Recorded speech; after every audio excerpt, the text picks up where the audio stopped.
विद्यार्थी मित्रांनो नमस्कार. मी श्रीयुत आर पी करपे सर आपल्या सर्वांचं मनस्वी स्वागतो. आणि विद्यार्थी मित्रांनो, आपण आज मराठी पाठ्यपुस्तकातील पाठ क्रमांक 9 जनाई आणि या पाठाचे लेखक आहेत शंकर पाटील. थोडासा आपण लेखकांचा परिचय करून घेऊया. शंकर पाटील यांचं मुलांनो पूर्ण नाव आहे शंकर बाबाजी पाटील. त्यांचा जन्म 8 ऑगस्ट 1926 रोजी पट्टणकोडोली तालुका हातकणंगले जिल्हा कोल्हापूर या ठिकाणी झालेला आहे. म्हणजे आपल्याच शेजारी असणाऱ्या कोल्हापूर जिल्ह्यातील जी पट्टणकोडोली आहे तिथे त्यांचा जन्म झालेला आहे. त्यांचा मृत्यू 18 ऑक्टोबर 1994 साली मुलांनो झालेला आहे. त्यांनी अनेक कादंबरी लिहिलेल्या आहेत, कथा लिहिलेल्या आहेत, वगनाट्य लिहिलेले आहेत आणि विशेष करून मुलांनो त्यांनी ज्या काही कथा लिहिल्या त्याचं उत्कृष्टपणे कथाकथन केलेलं आहे. त्यांचं जर आपण शिक्षण बघितलं तर कोल्हापुरातील विद्यापीठातून त्यांनी BA BT पर्यंत शिक्षण घेतलेलं होतं. महाराष्ट्र राज्य पाठ्यपुस्तक निर्मिती आणि अभ्यासक्रम संशोधन मंडळात मराठी विषयासाठी ते विशेष अधिकारी म्हणून त्यांनी काम केलेलं आहे.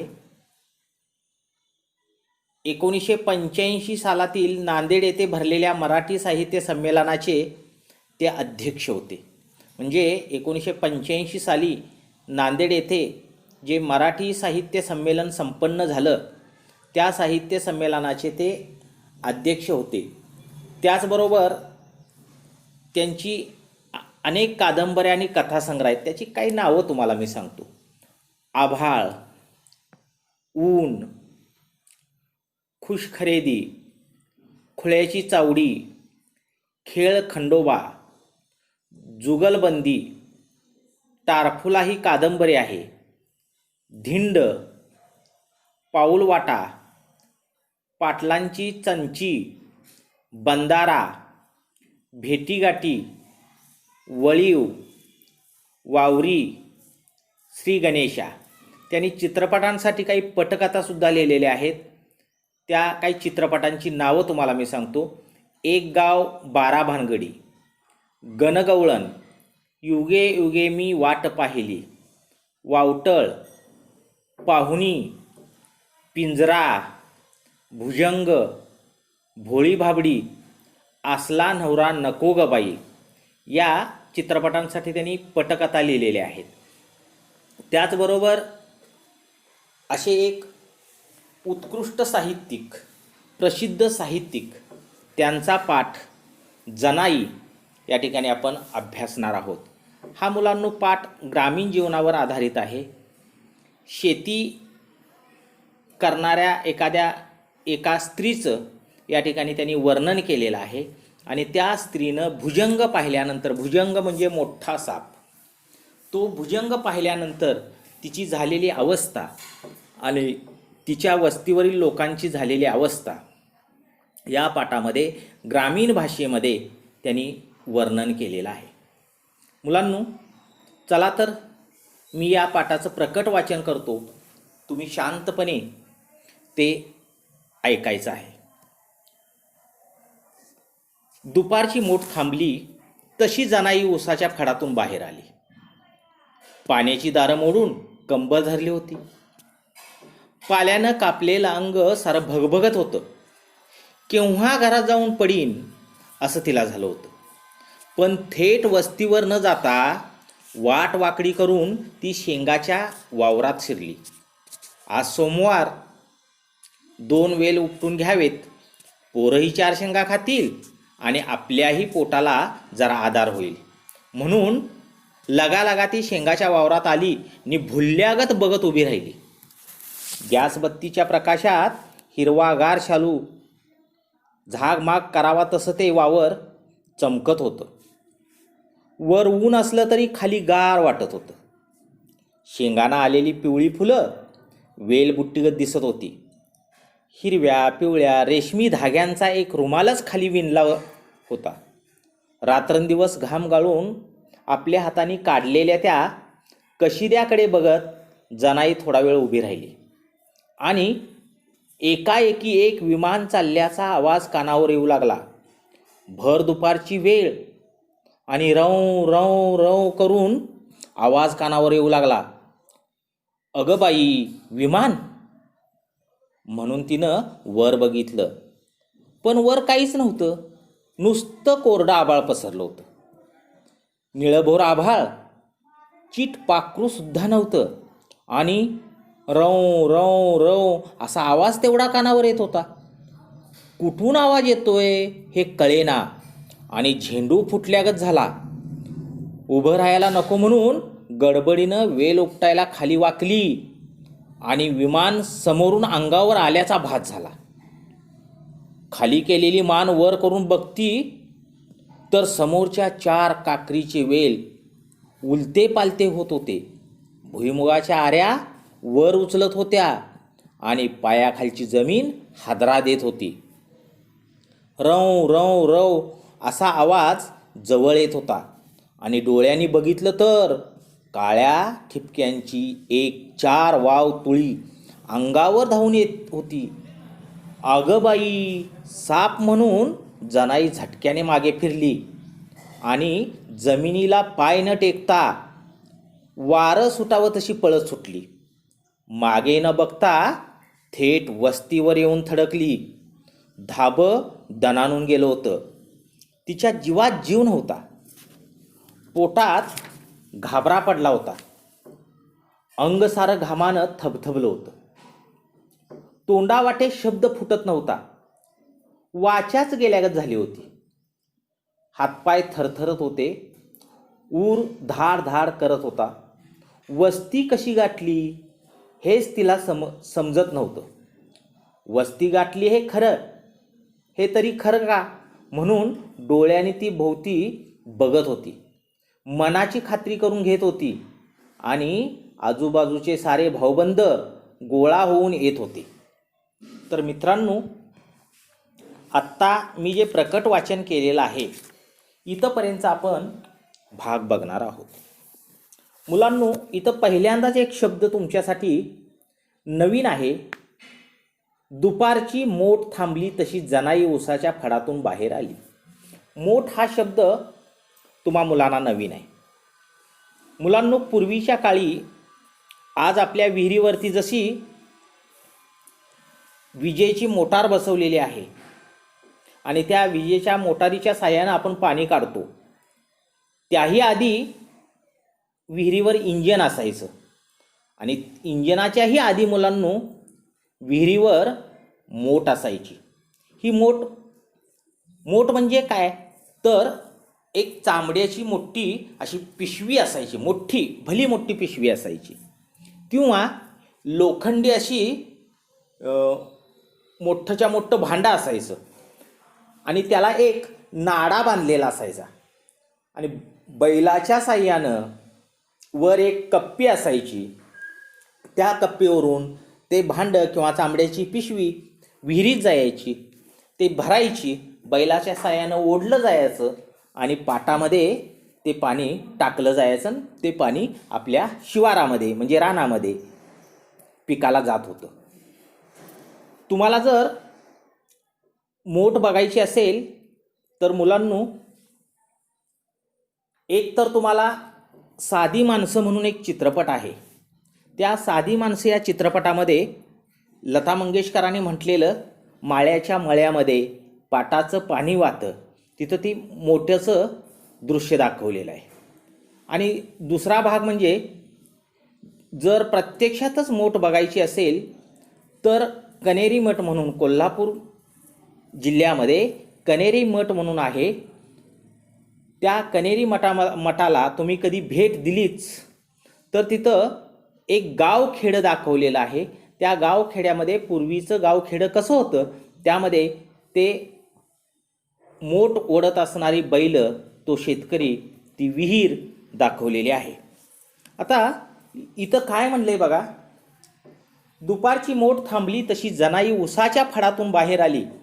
म्हणजे बैलाच्या साह्यानं विहिरीतलं पाणी काढलं जात असल्यामुळं उन्हामध्ये बैल थकायची, बैल दमायची, आणि म्हणून पहाटे पहाटे मोठला सुरुवात करत होते लोक आणि 12च्या आधी ती मोठ बंद करत होते. आणि ही जनाई नावाची जी स्त्री आहे ती आपल्या उसाच्या फडामध्ये पाणी पाजते आहे.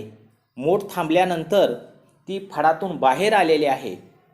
पाण्याची दारं मोडून कंबर धरली होती. आता पाण्याची दारं मोडणे म्हणजे मुलांनो, आपण ग्रामीण भागामध्ये राहतो, आपल्याला शेती हा व्यवसाय पूर्णपणे माहीत आहे. आपण आजूबाजूला शेती बघतो, जे आपल्या सऱ्या केलेल्या असतात, जे आपले वाफे केलेले असतात. एक वाफा भरल्यानंतर किंवा एक सरी भरल्यानंतर ती सरी आपण दुसऱ्या सरीत पाणी येण्यासाठी तिथली माती काढतो आणि इकडं पाणी बंद करून त्या सरीमध्ये पाणी सोडतो. त्याला म्हणायचं दारं मोडणे, पाण्याची दारं मोडणे. म्हणजे थोडक्यात काय, तर त्या ठिकाणच्या पाण्याचा प्रवाह दुसरीकडे वळवायचा. पाल्यानं कापलेलं अंग सारं भगभगत होतं आणि उसाच्या फडामध्ये मुलांनो पाणी पाजत असताना त्या उसाचा पाला अंगाला कापलेला होता, तिचं अंग भगभगत होतं. आणि तिला आता वाटलं की थेट वस्तीवर न जाता तिनं थोडीशी वाकडी वाट केली.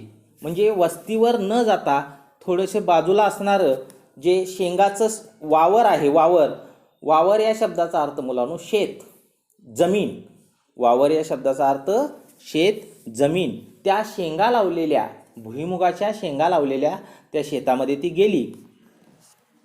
सोमवार होता, याचा अर्थ तिचा उपवास असावा. आणि तिला वाटलं की 2 वेल आपण उपटून घ्यावेत आणि 4 शेंगा पोरंही खातील आणि आपल्याही पोटाला आधार होईल. म्हणजे उपवास असल्यामुळं तिला वाटत होतं की आपण सुद्धा ह्यातल्या 4 शेंगा खावं, पोरांनी 4 शेंगा खातील. आणि ती त्या शेंगाच्या वावरात गेली आणि तिला भुल्ल्यागत झालं. भुल्ल्यागत झालं म्हणजे मुलांनो, तिला काय सुचेनासं झालं. ती भुल्ल्यागत झाली.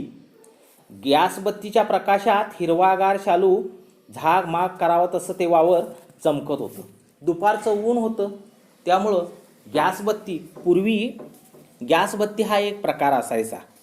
आता तोही प्रकार मुलांनो बंद झालेला आहे. पण त्या गॅस बत्तीच्या प्रकाशामध्ये एखादा शालू, म्हणजे पूर्वी लग्नाच्या वराती असायच्या आणि या लग्नाच्या वरातीमध्ये ती गॅस बत्ती धरून गावातून वरात निघत असे आणि त्या नवरी मुलीच्या अंगावरचा जो शालू आहे तो गॅस बत्तीच्या प्रकाशामध्ये झगमग असा चमकत असत. तसं ते शिवार, ते वावर चमकत होतं. वर ऊन असलं तरी गार वाटत होतं, कारण खाली हिरव्यागार शेंगा पसरलेल्या होत्या. त्यामुळं वरती जरी ऊन असलं तरी खाली गार वाटत होतं. त्याचबरोबर शेंगांना आलेली पिवळी फुलं वेलबुट्टीगत दिसत होती आणि त्या भुईमुगाच्या शेंगांना पिवळी फुलं सुटलेली होती आणि जशी साडीवरती वेलबुट्टी असते त्या वेलबुट्टीसारखी ती फुलं दिसत होती. हिरव्या पिवळ्या रेशमी धाग्यांचा एक रुमालच खाली विणला होता आणि लेखकाने इथं वर्णन केलंय, जणू असं वाटत होतं ते हिरवेगार वेल, त्याला आलेली पिवळी फुलं, ती जणू रेशमी धाग्याचा एखादा रुमालच खाली विणलेला आहे की काय. रात्रंदिवस घाम गाळून आपल्या हाताने काढलेल्या त्या कशिद्याकडे बघत जनाई थोडा वेळ उभी राहिली. कशिदा म्हणजे मुलांनो साडीतला हा एक प्रकार आहे. तुम्ही ती लावणीसुद्धा ऐकली असेल, कर्नाटकी कशिदा मी काढीला, हात नका लावू माझ्या साडीला. म्हणजे तो कशिदा हा एक साडीतला प्रकार आहे. आणि एकाएकी एक विमान चालल्याचा आवाज या जनाईच्या कानावरती पडलेला आहे. भर दुपारची वेळ होती. रव रव रव असा आवाज तिच्या कानावर येऊ लागलेला आहे आणि तिला वाटलं, अगं बाई विमान, म्हणून तिनं जरा वर बघितलं, पण तिला वर काहीही दिसलं नाही. नुसतं वरती कोरडं आभाळ पसरलेलं होतं. मग निळभोर आभाळ, चीट पाखरूसुद्धा नव्हतं. म्हणजे कुठं एखादं पक्षीसुद्धा दिसत नव्हता. आणि रव रव आवाज मात्र तिच्या कानावरती येत होता. तो आवाज कुठून येतोय हे तिला काय कळेना. तिला झेंडू फुटल्यागत झालं. मुलांनो, इथं वाक्प्रचार आलेला आहे, झेंडू फुटणे म्हणजेच भीतीपोटी तोंडाला फेस येणे. भीतीपोटी तोंडाला फेस येणे, झेंडू फुटल्यागत झालं. तिला उभं राहायला नको म्हणून गडबडीनं वेल उपटायला खाली वाकली आणि विमान समोरून अंगावर आल्याचा भास झाला. आणि मुलांनो, तिनं उभं राहायला आता नको, गडबडीनं 4 वेल उपटून घेऊया म्हणून ती खाली वाकली आणि तिला विमान अंगावर आल्याचा भास झाला. खाली केलेली मान वर करून बघत तर समोरच्या 4 काकरीचे वेल उलते पालते होत होते. तिनं खाली शेंगाचे वेल उपटण्यासाठी खाली केलेली मान होती. तिनं वर बघितलं तर जे शेंगाची काकरी होती, काकरी म्हणजे शेंगा आपण घातलेली जी ओळ असते त्या ओळीला काकरी म्हणायची. मग त्या शेंगाचे 4 काकऱ्या, एक काकरी नव्हे तर 4 काकऱ्या खाली इकडं तिकडं हलत होत्या. आणि मग तिला असं वाटलं की समोरून आपल्या अंगावर काहीतरी येते आहे. विमान आपल्या समोरून अंगावर आल्याचा भास तिला झाला. खाली केलेली मान तिनं वर करून बघितली. समोरच्या 4 काकरीचे वेल उलते पालते होत होते आणि भुईमुगाच्या आऱ्या म्हणजे मुलांनो, ज्या वेळेला त्या वेलाला अशा खाली मुळ्या सुटायला सुरुवात होतात आणि त्या खाली मुळीलाच पुन्हा असे शेंग लागते, त्याला आऱ्या म्हणतात. आणि पायाखालची जमीन हादरा देत होती. रव रव असा आवाज जवळ येत होता आणि डोळ्यांनी बघितलं तर काळ्या ठिपक्यांची एक 4 वाव तुळी अंगावर धावून येत होती. आता इथं तुळी हा शब्द खरं तर हा तुळई असा शब्द आहे, तो तुळई. पण लेखक ग्रामीण भाषेमध्ये, अगदी रांगड्या भाषेमध्ये तुळी म्हणतात. पूर्वी लाकडी घरं असायची, म्हणजे भिंती मातीच्या किंवा दगडाच्या असायच्या, पण वरती जे छप्पर असायचं ते लाकडांचं असायचं. आणि त्या 2 भिंतीला अशी मोठीच्या मोठी एक लाकूड घातलं जात होतं, त्याला तुळई असं म्हणायचं. लेखक इथं तुळी म्हणतात. म्हणजे तुळीच्या आकाराचा, प्रचंड मोठ्या आकाराचा 4 वाव. एक वाव म्हणजे मुलांनो, आपण दोन्ही हात पसरल्यानंतर जे अंतर तयार होतं, दोन्ही हात पसरून जे अंतर तयार होतं त्याला वाव म्हणतात. असे 4 वाव म्हणजे तेवढ्या लांबीचा एक साप. आणि म्हणून ती म्हणली, अगं बाई साप. आणि तिला तेवढा मोठा साप पाहिल्यानंतर ती दचकून म्हणाली, अगं बाई साप. म्हणून जनाई झटक्याने मागे फिरली आणि जमिनीला पाय न टेकता वारं सुटावं तशी ती पळत सुटली. आणि मुलांनो, तिनं तो प्रचंड मोठा साप बघितल्यानंतर अगं बाई साप म्हणून ती पटकन असं मागं फिरली आणि ती इतक्या गतीनं पळत सुटली की तिचे पाय जमिनीला टेकत नव्हते, इतक्या गतीनं ती पळत सुटली. आणि तशी ती पळत सुटली, मागे न बघता थेट वस्तीवर येऊन थडकली. आणि तिनं पुन्हा मागं सुद्धा पाहिलं नाही, इतकी ती घाबरलेली होती, इतकी भ्यालेली होती. तिनं मागे न बघता ती सरळ वस्तीवर येऊन थडकली. धाबं दणाणून गेलं होतं. धाबं दणाणून जाणे म्हणजे खूप घाबरून जाणे, खूप घाबरून जाणे, हादरून जाणे. धाबं दणाणून गेलं होतं. तिच्या जीवात जीव नव्हता. तिला इतकी भीती वाटत होती की तिच्या जीवात जीवसुद्धा नव्हता. पोटात घाबरा पडला होता. आता हा सुद्धा एक वाक्प्रचार आहे. पोटात घाबरा पडणे म्हणजे खूप भीती निर्माण होणे, खूप भीती वाटणे. तिच्या पोटात घाबरा पडलेला होता. अंग सारं घामानं थबथबलं होतं. म्हणजे ज्यावेळी माणूस घाबरतो, ज्यावेळी माणसाच्या मनामध्ये भीती निर्माण होते, त्यावेळी त्या माणसाला घाम सुटतो, त्या माणसाला घाम फुटतो. आणि तिचं अंग असं सगळं घामानं भिजलेलं होतं. तोंडावाटे शब्द फुटत नव्हता आणि इतकी भ्यालेली होती की तिला धड बोलता सुद्धा येत नव्हतं. जे काही घडलंय ते सांगता सुद्धा येत नव्हतं. तिच्या तोंडातून शब्द सुद्धा फुटत नव्हता. वाचाच गेल्यागत झाली होती. वाचा म्हणजे वाणी, आवाज. वाचा या शब्दाचा अर्थ मुलांनो वाणी, आवाज. तिचा आवाजच गेल्यागत झालेलं होतं. तिची वाणीच बंद पडलेली होती, म्हणजेच तिला बोलता येत नव्हतं. हातपाय थरथरत होते. ती इतकी भ्यालेली होती की तिचे हातपाय असे लट लट लट लट कापत होते. तिचे हातपाय थरथरत होते. ऊर धाड धाड करीत होता. आणि जो माणूस घाबरलेला असतो, जो माणूस भ्यालेला असतो, त्याची छातीसुद्धा अशी धडधडत असते. छातीचे ठोके वाढलेले असतात.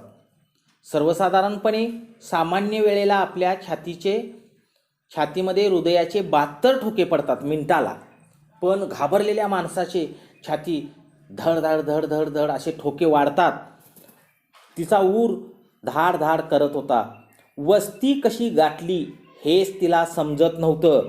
आणि ती इतक्या गतीनं पळालेली होती, इतक्या जोरात पळालेली होती की ती कधी वस्तीवर पोहोचली, तिनं वस्ती कधी गाठली तेच तिला नीट कळत नव्हतं. वस्ती गाठली हे तरी खरं का? म्हणजे आपण आपल्या घराजवळ आलोय का? म्हणजे रानात जर घर असेल तर त्याला वस्ती म्हणतात. रानात घर असेल तर त्याला वस्ती म्हणतात. मग तिला विश्वास बसत नव्हता. आपण आपल्या वस्तीवर आलोय का? आपण आपल्या घराजवळ आलोय का? म्हणून डोळ्यांनी ती भोवती बघत होती. म्हणजे आजूबाजूला ती फक्त पाहत होती. कारण तिच्या तोंडातून शब्द फुटत नव्हता. ती इतकी घाबरलेली होती. तिचं अंग घामानं थबथबलेलं होतं. त्यानंतर तिची छाती अशी धडधडत होती. तिचे हातपाय लट लट लट असे कापत होते. आणि ती इतक्या जोरात तो साप पाहिल्यानंतर ती इतक्या जोरात पळत सुटलेली होती की तिनं वस्ती कधी गाठली हे तिलाच कळत नव्हतं. आपण नेमकी वस्ती तरी गाठलेली आहे का? म्हणून ती आजूबाजूला फक्त बघत होती. तिला मात्र काहीही बोलता येत नव्हतं. तिच्या तोंडातून शब्दसुद्धा फुटत नव्हता. मनाची खात्री करून घेत होती की आपण आपल्या वस्तीवर आलोय का? आपण आपल्या वस्तीवर आलो आहे का याची ती खात्री करून घेत होती. आणि आजूबाजूचे सारे भाऊबंद गोळा होऊन येत होते. म्हणजे तिची जी वस्ती होती तिचेच भाऊबंद म्हणजे आपल्या भावकीतील लोक, आपले नातेवाईक. मग ते आपले चुलत भाऊ असतील, चुलत बहिणी असतील, त्यानंतर चुलते असतील, आजूबाजूला दुसऱ्या ज्या वस्त्या होत्या त्या वस्तीवरचे तिचे भाऊबंद, तिच्याच नात्यातील लोक हे नेमकं काय झालंय, जनाई अशी का करते आहे म्हणून सगळे भाऊबंद तिच्या आजूबाजूला असे गोळा झालेले होते. आणि ती फक्त हे दृश्य डोळ्यांनीच पाहत होती. कारण तिलासुद्धा नेमकं काय घडलेलं आहे हे सांगण्यासाठी तिच्या तोंडातून शब्द फुटत नव्हते. आणि म्हणून ते भाऊबंद तिच्या आजूबाजूला गोळा झालेले होते. आणि ते दृश्य ही जनाई डोळ्यांनी पाहत होती. तर मुलांनो, आज आपण इथपर्यंतचाच भाग अभ्यासणार आहोत. पुढच्या तासाला राहिलेला जो भाग आहे तो आपण अभ्यासणार आहोत. धन्यवाद.